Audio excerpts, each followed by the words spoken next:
এই মুহূর্তে সবচেয়ে বিরাট বড় খবর, সরকারি কর্মীদের ডিএ বৃদ্ধি নিয়ে উত্তাল বিধানসভা।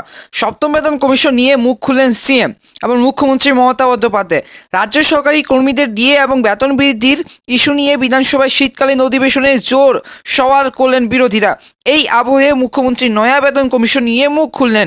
বিরোধীদের এবং দাবি ছিল যে সরকারি কর্মীদের দাবি মেনে নিয়ে সপ্তম বেতন কমিশন কার্যকর করা উচিত রাজ্যে। সেই দাবির প্রেক্ষিতে জবাব দেন মুখ্যমন্ত্রী। কর্ণাটকের সরকারি কর্মচারীরা দীর্ঘদিন ধরেই বেতন এবং ডিএর হার সংশোধনের দাবি তুলে আসছেন।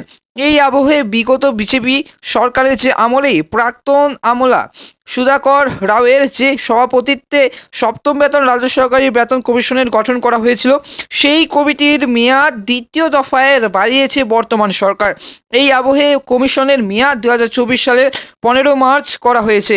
এই সময়সীমা বৃদ্ধি নিয়ে বিধানসভা উত্তাল হয় গতকাল।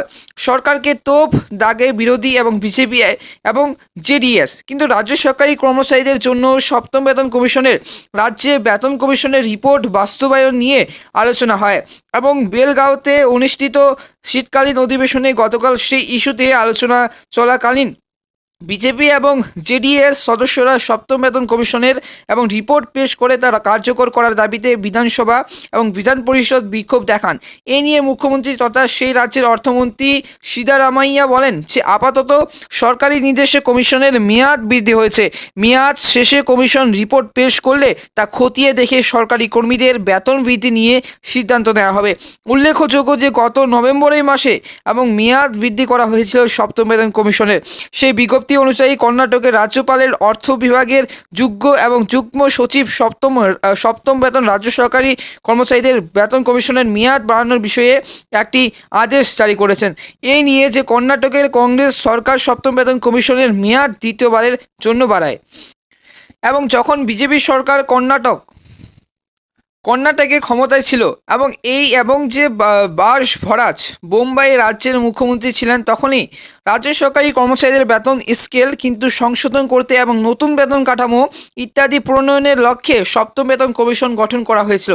2022 সালে 19 নভেম্বর সেই কমিশন গঠিত হয়েছিল আর সেই কমিশনের রিপোর্ট পেশ হওয়ার কথা ছিল এই মাসে। কিন্তু এই আবহে ক্ষোভ এবং প্রকাশ করেছেন রাজ্য সরকারি কর্মচারীরা। তারা স্মরণ করিয়ে দিয়েছেন যে এর আগে সিদ্ধারামাইয়া মুখ্যমন্ত্রী থাকাকালীনও কিন্তু 8 মাসের মধ্যে ষষ্ঠ বেতন কমিশনের রিপোর্ট পেশ হয়েছিল। তবে এবার যে পরিস্থিতি বদলে গিয়েছে, এই আবহে যে রাজ্য সরকারি কর্মীদের প্রশ্ন, এবার কেন সপ্তম বেতন কমিশনের মেয়াদ বাড়ানো হচ্ছে।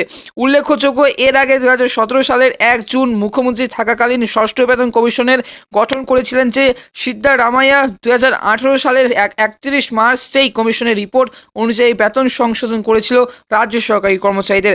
এবং উল্লেখযোগ্য যে কর্ণাটক সরকার এই নভেম্বরে সপ্তম বেতন কমিশনের রাজ্য বেতন কমিশনের রিপোর্ট অনুযায়ী গ্রহণ করে বলে যে আশা করা হয়েছিল যে কিন্তু বেতন কমিশনের মেয়াদ 2024 সালের মার্চ পর্যন্ত বাড়ানো হয়েছে। তাই বেতন সংসদের আশায় থাকা সরকারি কর্মচারীরা হতাশ হয়েছেন। এর আগে যে 29 সেপ্টেম্বর বেতন কমিশনের চেয়ারম্যান সুধাকর রাও এবং অর্থমন্ত্রী তথা মুখ্যমন্ত্রী সিদ্ধারামাইয়া বৈঠক করেছিলেন যে তাই নভেম্বরেই কমিশন রিপোর্ট জমা দেবে বলে আশা করা হচ্ছিল। এবং প্রসঙ্গত যে বর্তমানে কর্ণাটকের রাজনৈতিক চিত্র ভিন্ন। কর্ণাটক কংগ্রেস রাজ্যের মানুষকে 5টি গ্যারান্টি দিয়ে রাজ্যে ক্ষমতায় এসেছিল।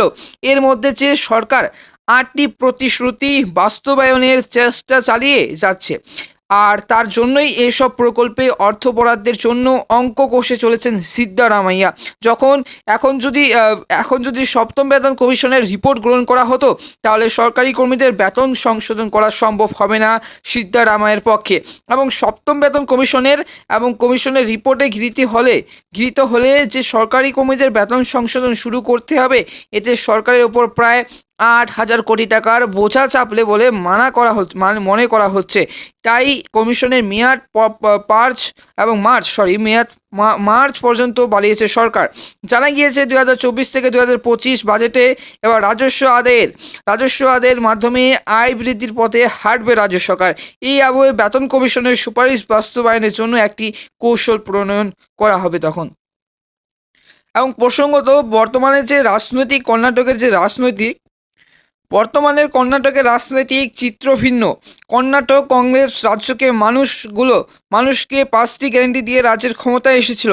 এদের মধ্যে সরকার 4টি প্রতিশ্রুতি বাস্তবায়নের চেষ্টা চালিয়ে যাচ্ছে। তার জন্যই এসবের প্রকল্পে অর্থ বরাদ্দের জন্য অঙ্ক কষে চলেছেন সিদ্ধারামাইয়া।